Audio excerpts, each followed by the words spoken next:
Bonjour à toutes, bonjour à tous. Je vous retrouve avec plaisir pour cette nouvelle vidéo concernant la météo astrale de la semaine qui commencera donc le lundi 16 jusqu'au 22 septembre. Donc une météo astrale qui peut être assez réactive, éruptive. Donc il faudra être à la fois vigilant, mais et pas seulement question de vigilance, hein. Donc, vous allez voir, nous commençons donc la semaine avec une lune en Verseau. Donc une lune qui a besoin de liberté, hein. Donc émotionnellement, il peut y avoir besoin d'exprimer une sorte de, je dirais, d'indépendance, un besoin d'indépendance relationnelle ou de changement dans la façon de communiquer. Donc c'est une semaine qui parle de communication, d'échange. Alors au sein d'une communauté, hein, ça peut être dans le travail, ça peut être au sein des familles, ça peut être aussi hein, au niveau national, hein. Et ce qui est intéressant tout de suite à regarder, c'est que cette semaine débute avec un sesqui carré, donc Lune-Mars. Et ça, vous savez que le sesqui carré, c'est un aspect particulièrement important. Alors, il n'est pas toujours considéré, je dirais, à la hauteur de ce qu'il propose comme défi, mais c'est un vrai aspect de défi. Donc, ici, nous avons la Lune, dont la planète maîtresse est Uranus, et elle est aussi là Lune au carré d'Uranus. Donc, je vais revenir sur le sesqui carré, mais l'on voit bien que la Lune, qui marque ce besoin d'indépendance, ce besoin de liberté d'expression, ce besoin de renouveler peut-être aussi hein, des modalités de communication ou de comprendre qu'il y a un besoin de s'émanciper d'anciens schémas. Et nous avons là Pluton qui a fait un retour sur le 29e degré du Capricorne, hein, donc encore pour quelques semaines. Il termine le travail, hein, il finit de balayer devant la porte hein, pour ensuite partir, revenir en Verseau pour 20 ans. Donc on sera vraiment sur des transformations de société là, hein, vraiment des choses très importantes hein, que l'on ressentira les uns et les autres, hein, mais des bouleversements, hein. Nous sommes là vraiment sur plus que des changements, des transformations. C'est ce que l'on peut appeler avec Pluton hein, une transmutation, hein. Donc mais nous n'y sommes pas tout à fait et il y a encore ce travail pour quelques semaines de Pluton qui est dans ce dernier degré du Capricorne.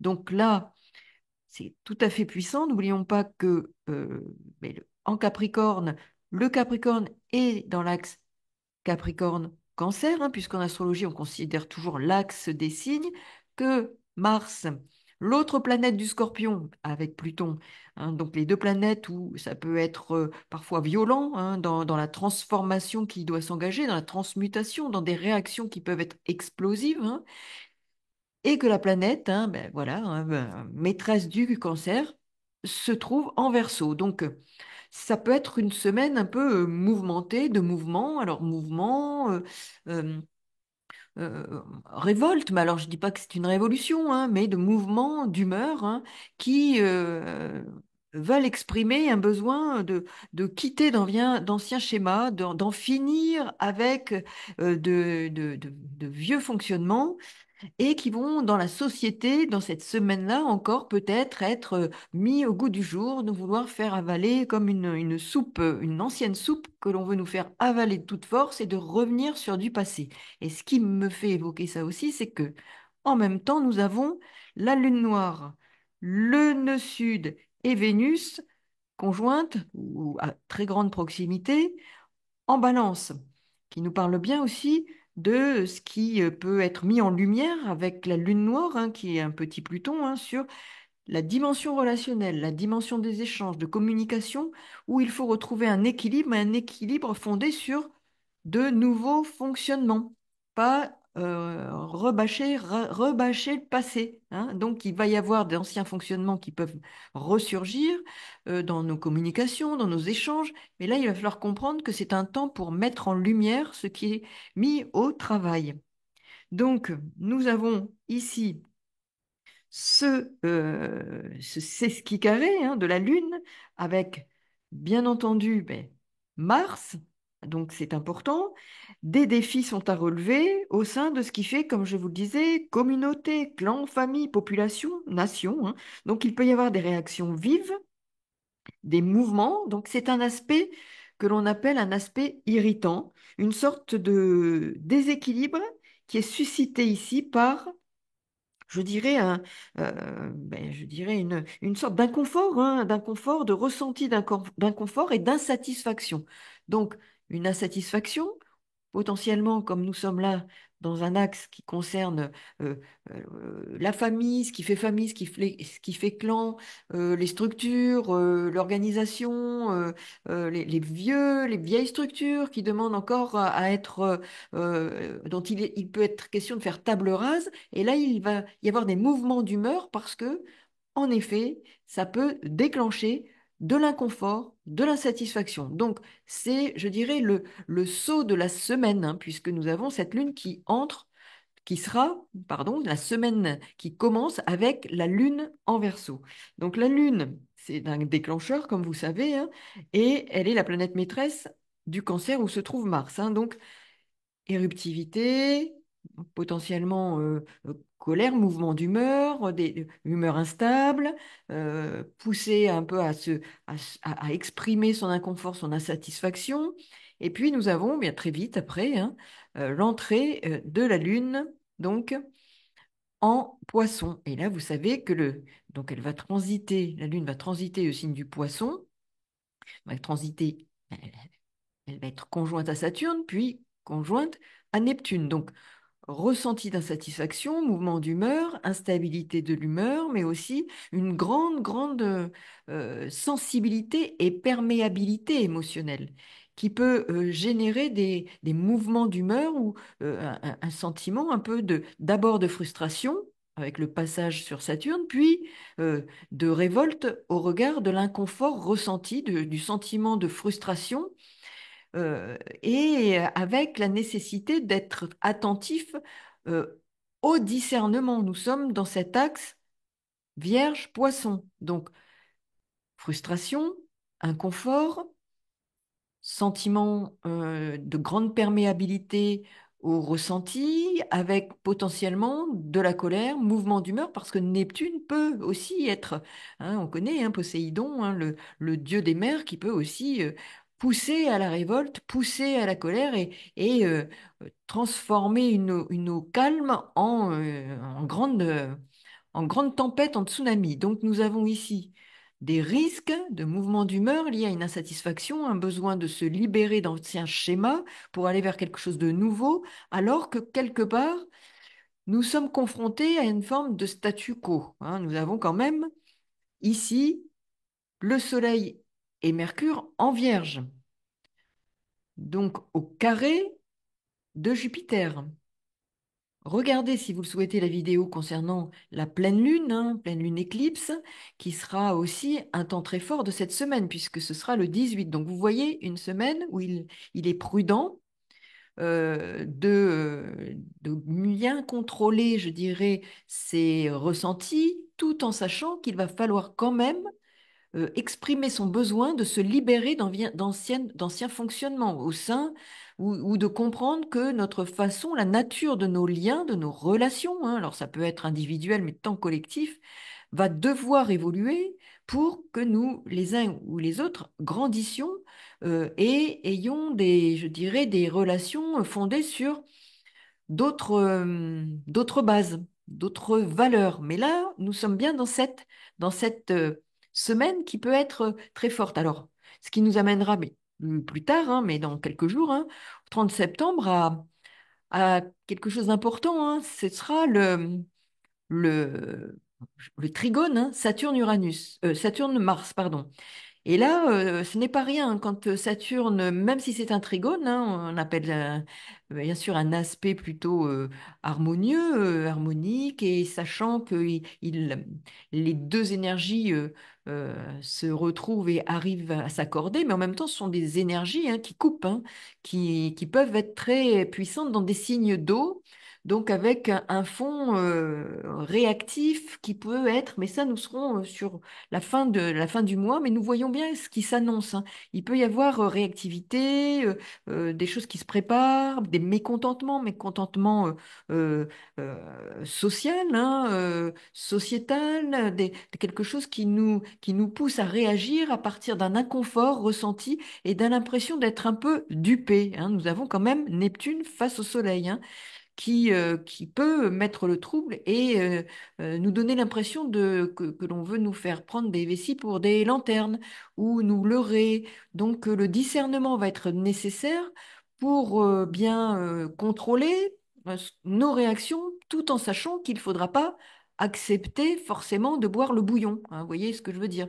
Donc il est question d'être attentif à ce que nous allons vivre pour à la fois contrôler, pour à la fois comprendre qu'il a besoin de s'émanciper d'anciens fonctionnements, de modalités d'échange, de communication qui pourraient être virulentes, mais qui en même temps nous demandent de nous affirmer sans peur, hein, parce qu'il y a les peurs qui peuvent être réveillées ici par la lune noire conjointe au nœud sud, qui peuvent faire émerger ou mettre en lumière, hein, puisque nous savons que la lune noire, c'est comme un petit Pluton, mettre en lumière d'anciennes peurs pour nous laisser croire qu'il faut être ou intégré dans un groupe en se fondant, en se conformant à certaines organisations, certaines propositions qui nous seront faites, mais qui ne conviendront pas à notre besoin d'émancipation et de liberté, de renouveau, hein. Donc, ce qui peut être proposé réveille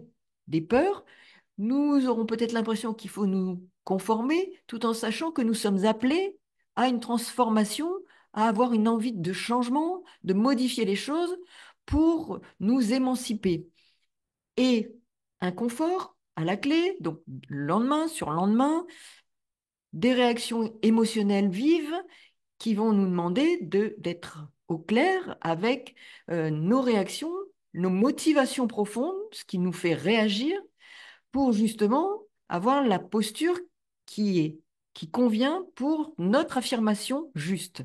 Et là, nous sommes donc à chercher en poisson de retrouver l'équilibre. Nous sommes dans cet axe, il y a Saturne, hein, puisque Saturne est une des deux planètes maîtresses de la balance. Donc, frustration, inconfort, besoin de s'aligner différemment avec ce qui nous est proposé et surtout de s'aligner intérieurement avec un équilibre à retrouver et qui va très vite arriver avec la Lune en bélier sur le nœud nord et qui réactive potentiellement une blessure en lien avec des mémoires de fonctionnement du passé.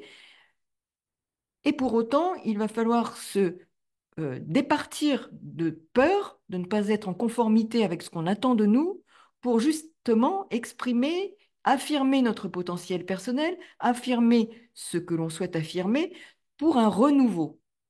Donc, nous avons, tant au niveau, je dirais, national que personnel, il peut y avoir des situations qui nous exposent à la nécessité de vouloir du renouveau, de besoin de s'émanciper d'anciens fonctionnements qui ne nous conviennent plus. On va sentir un inconfort qui peut nous faire justement parfois laisser monter une forme de colère, de l'insatisfaction, nous faire réagir et surréagir. Mais là, il faudra avoir le discernement pour justement exprimer ce que nous voulons, tenir et avoir l'audace et oser exprimer ce besoin d'affirmation selon d'autres modalités sans craindre ce que va nous rappeler cette lune noire, ce nœud sud en balance et Vénus en balance, pour ne pas vouloir à nouveau rentrer dans un schéma ancien, nous conformer à quelque chose qui ne nous convient plus. Donc il va falloir affirmer, tout en trouvant l'équilibre, la justesse et l'équité, hein, puisque nous sommes dans cet axe bélier-balance. Affirmer, s'affirmer, euh, poser parfois ce que l'on souhaite voir arriver dans notre existence, dans la relation, par exemple, ou dans quel que soit le domaine, hein, il y aura la nécessité d'affirmer, de se poser, d'affirmer quelque chose en se délestant de peurs qui peuvent être ramener à la surface, soit parce qu'on va les vivre intérieurement, soit parce que la situation va nous présenter, et il pourrait y avoir une forme d'enjeu pour nous, oui, pour faire remonter ces peurs et jouer avec ces peurs pour justement les activer, et nous aurons ici le carré Mars, Lune noire, hein, qui peut justement activer ces peurs en lien avec le passé. N'oublions pas, la Lune noire va faire remonter des peurs en lien avec la sphère relationnelle, avec la sphère de la justice, avec la sphère justement de se conformer aux attentes parfois extérieures, que l'on croit devoir se conformer à ces attentes, alors qu'on nous demande de rompre avec ça pour affirmer davantage notre besoin, nos besoins dans les relations, dans la relation, où que l'on soit, dans quel que soit le domaine. Donc nous voyons que c'est une semaine forte, puissante. Ensuite, la Lune va poursuivre son chemin et elle va, bien sûr, comme je vous l'avais dit, hein, donc elle traverse Bélier en 2 jours et demi à chaque fois. Vous savez que la Lune traverse un signe en 2 jours et demi à peu près. Et bon, donc, elle arrivera en taureau, donc le week-end, donc samedi, dimanche euh, prochain, pour se poursuivre, donc ici, avec une lune sur Uranus. Donc, alors elle a commencé au carré hein, d'Uranus, et elle finit la semaine en conjonction avec Uranus, en taureau. Planète maîtresse du taureau, n'oubliez pas, Vénus. Donc, ici, Vénus n'aura pas beaucoup avancé, un peu quand même, hein, de 7 degrés, hein. Donc là, c'est important de voir qu'elle sera au carré, à ce moment-là, de Pluton. Donc nous aurons la Lune conjointe à Uranus, planète maîtresse du taureau, Vénus, Vénus ici, au carré de Pluton. Donc, c'est un temps important, comme vous le voyez, pour exprimer justement cette, ce besoin de renouveau, des réactions potentiellement inattendues, imprévisibles. Donc, attention aux réactions imprévisibles, attention justement à ce besoin de faire table rase d'anciens schémas pour justement engager la semaine d'après avec une lune, une semaine qui commencera avec la lune en Gémeaux. Donc, vous voyez, c'est une semaine avec un potentiel réactif important, un potentiel émotionnel donc en effet important. Il y a un besoin de contrôle, de prudence, tout en sachant que prudence et contrôle ne doivent pas dire peur d'affirmer, de se positionner, de faire des choix pour rompre et pour répondre à ce besoin de transformation, je dirais, de changement profond qui peut justement cette semaine connaître un temps important. Alors, comme vous le savez, avec cette pleine lune, qui est une pleine lune éclipse, les effets peuvent être des effets qui vont perdurer, comme pour toute éclipse, environ, ça peut aller jusqu'à 6 mois, hein, en effet, hein.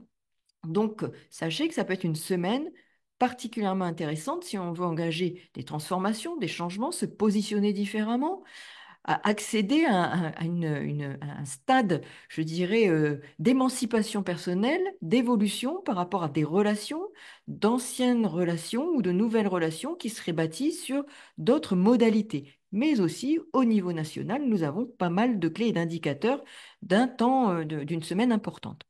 Voilà, eh bien merci pour votre écoute. Et puis, si vous souhaitez avoir des précisions pour ce qui vous concernerait, vous avez sous la vidéo le lien où vous pouvez me contacter. À très bientôt pour de nouvelles aventures astrales. Bonne fin de journée. Au revoir.